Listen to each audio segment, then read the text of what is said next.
Kevin McCarthy and President Joe Biden getting ready for their first major meeting about the debt ceiling at the White House today. The political jousting continued yesterday in a 3-page memo. The White House asking 2 questions of Kevin McCarthy and his team. Quote, will the Speaker commit to the bedrock principle that the United States will never default on its financial obligations? And when will Speaker McCarthy and House Republicans release their budget? Joining me now for more on that, the co-host of Spicer & Co., Sean Spicer, with us this morning. Sean, great to see you. Always good to see you, Rob. Thanks for having me.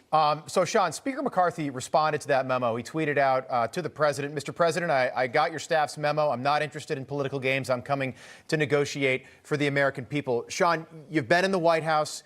You've seen these negotiations take place. How do you think this works out?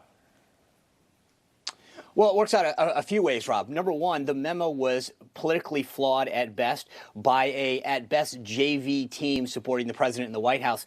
It was riddled with mistakes from the get-go. Number one, they asked that he commit to ensuring that the U.S. doesn't default on its debt. He's been very public about that. He was on our show 2 nights ago. He has maintained a commitment to ensuring the U.S. does not default. Number two, their big ask was that he took Social Security and Medicare off the table. Again, something he was very public about, saying we're not going to negotiate with respect to those 2 areas for spending cuts. And number 3, I know this sounds petty, but it's the House Republican Conference, the Senate Republican Conference, not the caucus. The Dems have a caucus, the Republicans have a conference. If you're at the senior level of the White House and you can't get the basics right, that shows at best you're a JV team. And that's what they showed the other day. And that's when McCarthy wrote back and said, you know, I'm not going to deal with this. How this works, look, Joe Biden ran the negotiations in 2011 to reduce the debt. I don't think there's a single American out there, regardless of what party you're in, that says when you've racked up 31.4 trillion with a T,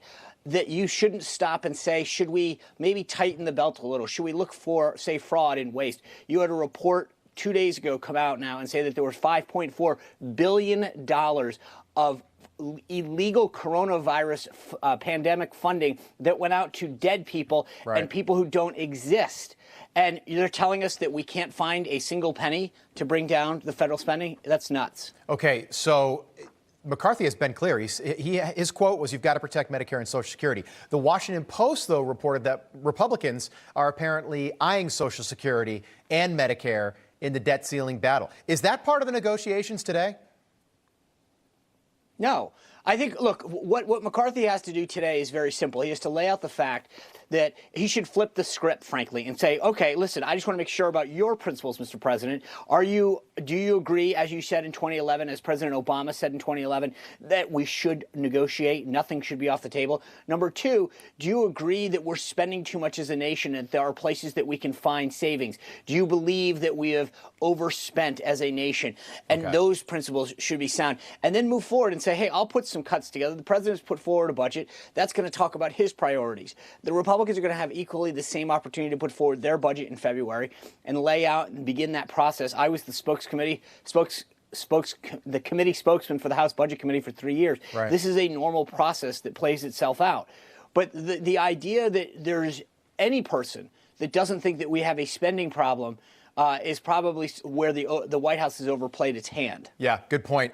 Sean, Friday, President Trump was talking about the DirecTV Newsmax situation. DirecTV obviously dumping Newsmax from their lineup a week ago. On Monday, Kevin McCarthy was on your show, Spicer & Co., right here on Newsmax, and he was talking about that. And then yesterday, the governor of Florida, Ron DeSantis, was talking about it. Take a look. The reality is they have so much other content that is very lightly viewed, and yet they keep that on, and it seems it's the One American News and the Newsmax who are being targeted.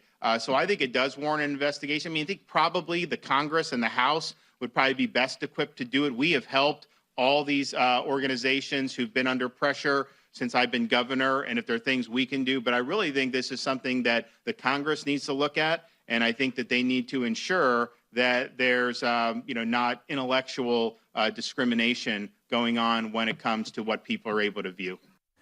All right, so Sean, just about 20 seconds. What DirecTV did to OAN a year ago was absolutely outrageous. The difference that I'm seeing now is the biggest names in American politics are now weighing in on what DirecTV did to Newsmax. Why do you think that is?